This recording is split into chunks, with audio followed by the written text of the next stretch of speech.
TopMedTalk. Welcome to TopMedTalk. I'm Desiree Chappell, and we're coming to you from the last day of the 5th Collaborative Clinical Trials in Anaesthesiology Meeting here in Prato, Italy.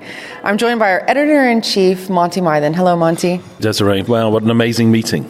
We just had another, let's call it a dose of clinical trials in the pipeline and some more results. So for those of you who've listened to this series, I'm apologising for repeating again, but we're here at some real estate owned by Monash University, and Monash University is in Melbourne in Australia, but we're in Prato in Italy, just north of Florence, where there is a gathering of around 100 of, let's call them the lead clinical trialists in the perioperative medicine space in the world. And we've been hearing late-breaking news, but also hearing about trials that are just getting going. And I think everyone is so inspired that, there's still majority still here on another beautiful sunny day. And the networking and all the chatter that's going on about this, we just can't leave it in the room. We're talking about it at lunch, and it really has been a phenomenal meeting. So we've had the opportunity while we're here for TopMedTalk to speak with some of the presenters and talk to the people, some of the trialists that are doing some of the big stuff, and ones that have talked about some of their where they are in the process. There's been some information that's definitely embargoed we can't talk about, but we've also had some really great discussions about things that we can discuss. And so our next guest is someone that presented on Monday. It's Bruce Biccard. He's a professor and second chair in the Department of Anesthesia and Perioperative Medicine at Groote Hospital and the University of Cape Town in South Africa. Bruce, thank you so much for joining us. Desiree and Monty, really thanks for the opportunity to talk about our work. So Bruce, your presentation, I have to say, there was just amazing information that was given during these 3 days, but I think I was moved most by your presentation and the information that you were talking about in the ASOS-2 study that you're working on, and I'll let you explain all of that. But after your presentation, I looked at Monty and said, we have got to talk to Bruce and have him on TopMedTalk and hear more about what you're doing and share your efforts with the world. And so congratulations on everything that you've done. I think you are doing amazing things, and I just want to share that with our listeners. And so if you could just give us a little bit about your background, where you're from originally, and how you ended up in Cape Town, and then tell us a little bit about ASOS. Well, I'm a Cape Townian. Did my medicine in Cape Town, my postgrad in Durban, South Africa. Then I was in Durban for a long time and moved back to Cape Town about 4 years ago. But really the work that we're going to talk about today is work by more than 1,000 people across Africa. They're essentially clinicians who are contributing to perioperative outcomes research in Africa. So can you tell us specifically about the ASOS study? So we talked about ASOS-2, but if you want to take it back and tell us a little bit about your early work. Well, the story goes back to 2012, I think, when Monty asked me to talk at a EPOM meeting. And at that meeting, I heard Rupert Pearce present USOS for the first time. And I'm a bit of a nerd, and I like research. And I thought that's something that's possible to do in a resource-limited environment. And so through that, Rupert shared his tools and his protocols. And we ran a USOS-type study in South Africa called SASUS. And then after that, with ISOS, I chatted with Rupert, and we thought we were going to give this a go across Africa, and that was ASOS. Sorry to interrupt you, but for our listeners, can you break that down for us? Sure, no problem. So the USOS, ISOS, ASOS, they're all surgical outcome studies. They're very pragmatic, just a tiny bit of data, and it's to get an idea of what's happening for patients who have surgery. And the beauty about them is that they cover a vast number of countries, so you can compare outcomes and you get a feel for what's happening in different environments. And really that was the beauty of doing it across Africa, because we could compare outcomes to what's happening globally. What was the specific outcome that the ASOS-1 or ASOS-1 looked at? So there were two outcomes. We looked at in-hospital mortality and in-hospital complications. And there was this big signal that In Africa, the patients are generally low risk patients, but mortality is double that of the global average, and more importantly, complication rates is very similar to the global average, but they are twice as likely to die. And essentially, there is very few human resources, and we think this is a phenomenon called failure to rescue. The patients get sick, unfortunately, in the post-op period, but there are not enough people to keep an eye on them, and because of that, more people die. I think if I'm right, Bruce, that one of the original observations about this idea of failure to rescue came from some data sets from the United States of America, where they also reported that disconnect between the incidence of complications and mortality. So in some places, although they may have similar complication rates, that they appeared to be doing something, stepping in some way to prevent that turning into death. Is that where it originally came from? That's absolutely correct. And the response, the approaches people have taken are these early warning teams, where there's an alert from a patient who's looking terrible, and then a team comes and tries to salvage the patient, and often they go to high care wards or intensive care. But even though that's a beautiful concept, in fact, the evidence that they're making a big difference is questionable, and maybe we're getting to the patients too late. And that really comes to what ASOS do is, what we want to do across Africa is to try and stop this failure to rescue. But as opposed to the patient putting his or her hand up and saying, look, I'm really in trouble, we want to move it forward. And so you identify the patient in the pre-op period and say, this looks like a high-risk patient, and watch that patient from the beginning. And then hopefully we can catch complications early and improve survival. So practically, how are you going to tell us how you identify them beforehand, which I'm guessing is some sort of scoring system or gradation of severity. But then when it comes to going back to, and I'm guessing most patients will go back to the floor and a relatively unsupervised environment, what are you going to do to make people aware that they're in a different category? So, yeah, thanks, Monty. So the beauty about the ASOS work is that we got really good data now, very simple data, and from that we built a risk stratification model, a really simple model. It's got 6 risk factors in it, and simple things like age and things about the severity and urgency of surgery, but it's actually a pretty powerful model for prediction. And so we're going to use that model to risk stratify patients in the pre-op period. And so it's very simple. It can be conducted before even the surgery starts, and it allows the team in theatre to say, this is a high-risk patient. What are we going to do about this? And that's the idea, is trying at the time of the surgical checklist is have the team discuss the patient and institute a plan for increased post-operative surveillance. And Bruce, is the family and friends, are they key part of the support structure through Africa? And will they have some degree of knowledge and education about what to look for? So this is a key part. So really what the group is trying to do, and it's a massive group of clinicians across Africa, and what we hope is that we'll find a generalizable intervention. So we've proposed 5 interventions, and you do as many of them as you can for as long as possible, of which one is have the patient's family stay with the patient at their bedside. So the 5 interventions are putting the patient in a high care ward, which often in Africa is not possible, increasing nursing observations, just putting the patient near the nurse's center, the nurse's station, so that they can see the patient all the time. Have the patient sit with the family sit with the patient, and lastly, we've got a high-risk sign which goes above the patient's bed. The philosophy is really just increasing contact time with the patient, and we think if you increase contact time, you're more likely to identify if things start to go wrong. So improving communication as well with the team and creating that team. So a couple of things that you talked about during your presentation. One, about the resources that are in Africa. Well, first of all, how many studies are being conducted in Africa right now, and what are the resources like there? Africa, unfortunately, the resources are very sparse.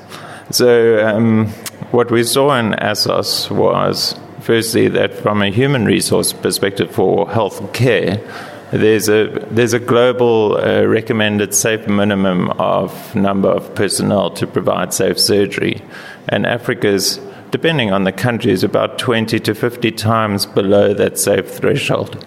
So the reality is people in Africa are working hard, and there's really not much elasticity in the system to do trials and those sort of things.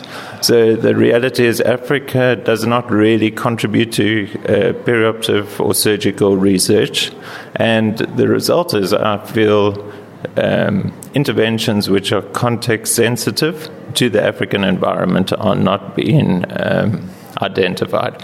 And that really has become the motivation for the ASOS network. The group feel like it's their responsibility to generate evidence to make health and outcomes better in Africa. How is that? You said you have been creating a network, through the two different sites.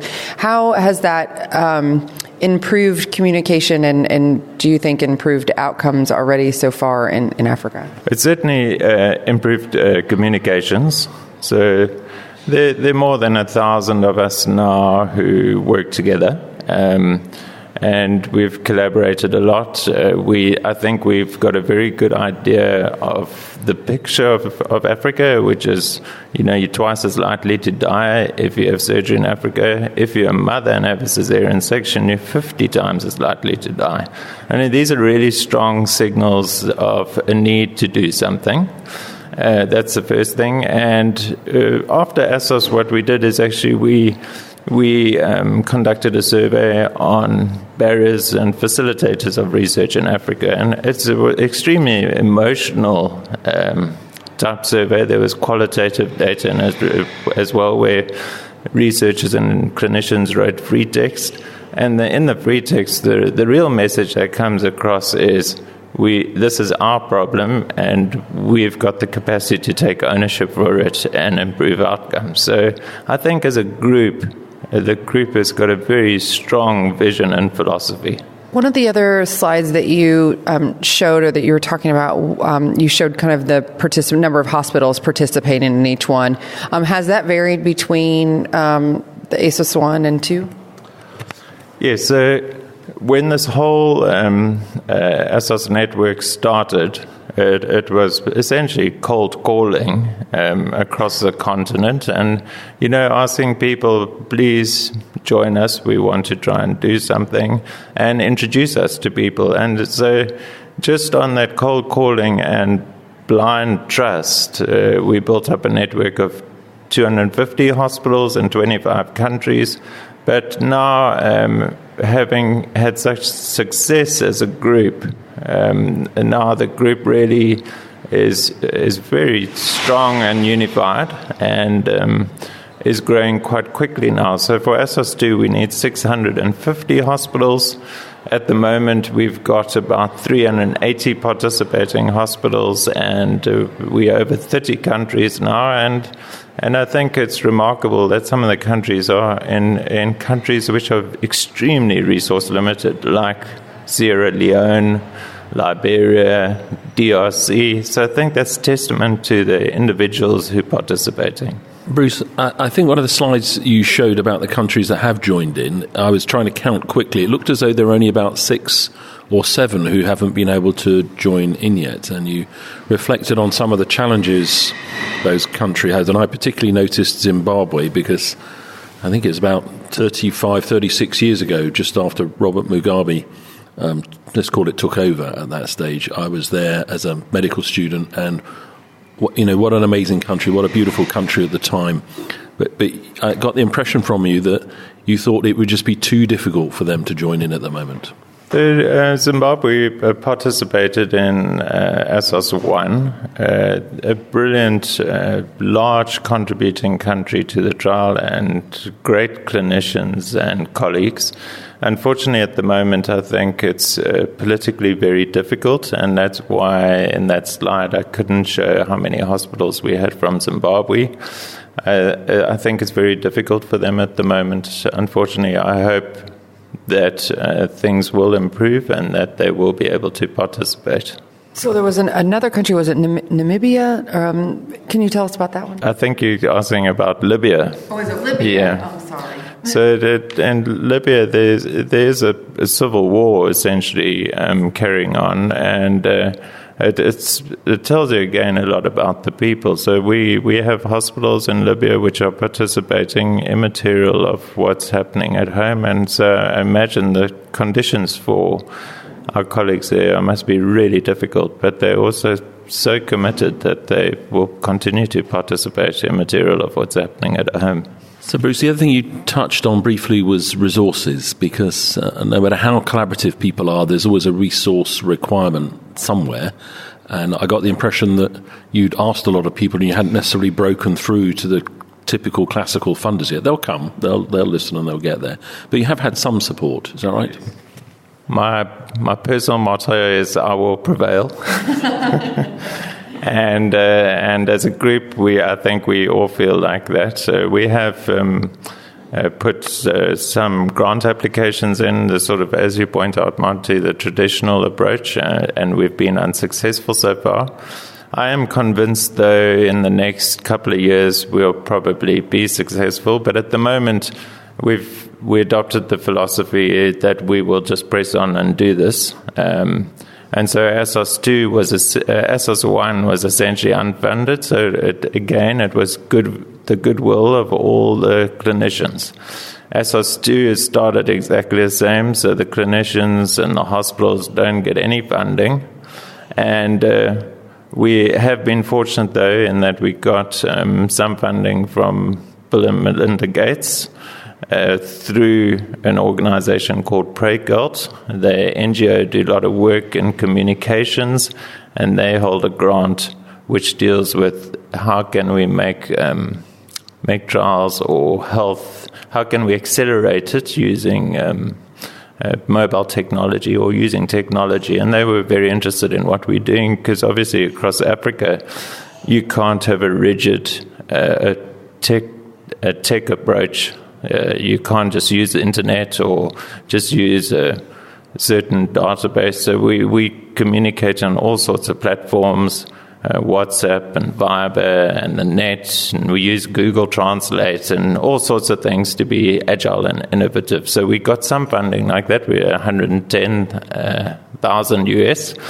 Essentially what that pays for is our data administrator and 2 project officers who work 1 day a week.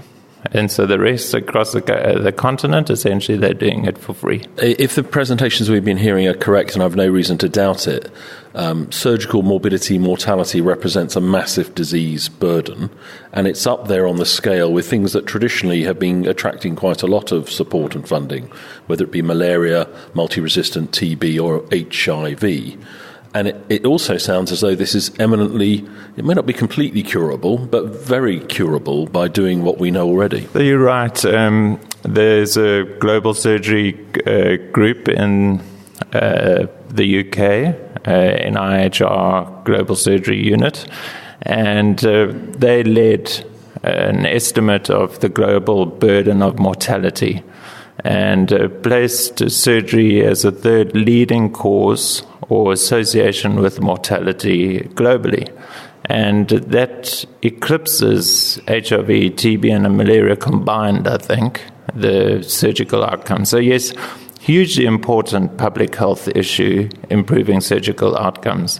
We've done a really back-of-the-envelope type calculation for surgery in Africa, and we reckon if we're successful in this trial, it'd probably save 400,000 lives per annum.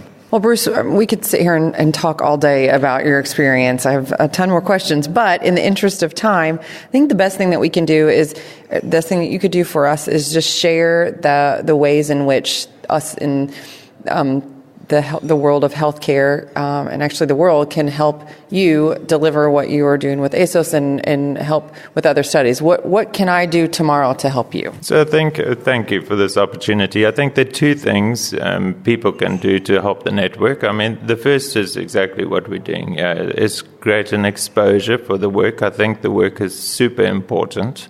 it is definitely going to make a difference to patient outcomes in Africa. And the second thing is funding. So funding is extremely difficult. Essentially, people are working in part of their day jobs. They're just doing this over and above. And any funding, to be honest, would make a massive difference. And to conduct trials in Africa, to be honest, bang for buck is really worth it. It's really inexpensive funding compared to funding that's needed for high-income country trials. Have you thought about, or do you have any crowdfunding mechanism in place? Because the coffee chatter, the bar chatter here has been, that I think it would be very popular, very well received, very good and effective way of raising that money. So, Monty, I've thought about it. I don't know how to do crowdfunding, but it is something that I think is probably a really good idea for this group. I would love some guidance, help, leadership. It would be great. Well, hopefully we can work with you on that one, Bruce. We got you. We got your back. Well, again, thank you so much. I hope we can continue this conversation and hear more about the work that you and your network are doing, and look forward to talking to you soon. So thank you so much. Yeah, thank you. It's been lovely to have this opportunity, and I would love to talk to you again in the future, and I'm sure you'd also love to talk to some of our other network members across Africa. Thank you. One more question before we leave is that if people want to contact you or they want to contact the network or learn more about what you're doing, what are the best ways to do that? So the easiest way is just to check out the website. So it's www.asos, that's asos.org.za. And ZA, asos.org.za. And on that website, you can see everything about the trial. There's contact details, the Twitter handles, all sorts of things. People can tweet me as well if they want to get the heads up. They can email me. It's bruce.biccard@uct.ac.za. TopMedTalk. Nick Majerison here. Thanks for listening to TopMedTalk. Now, before we let you go, it's important that we remind you to subscribe to TopMedTalk. That way you'll never, ever miss another episode. Also, if we could encourage you to join us on social media, Twitter, Facebook, LinkedIn, YouTube, pretty much every single social media platform, we're there. Join us. And finally, check out TopMedTalk.com.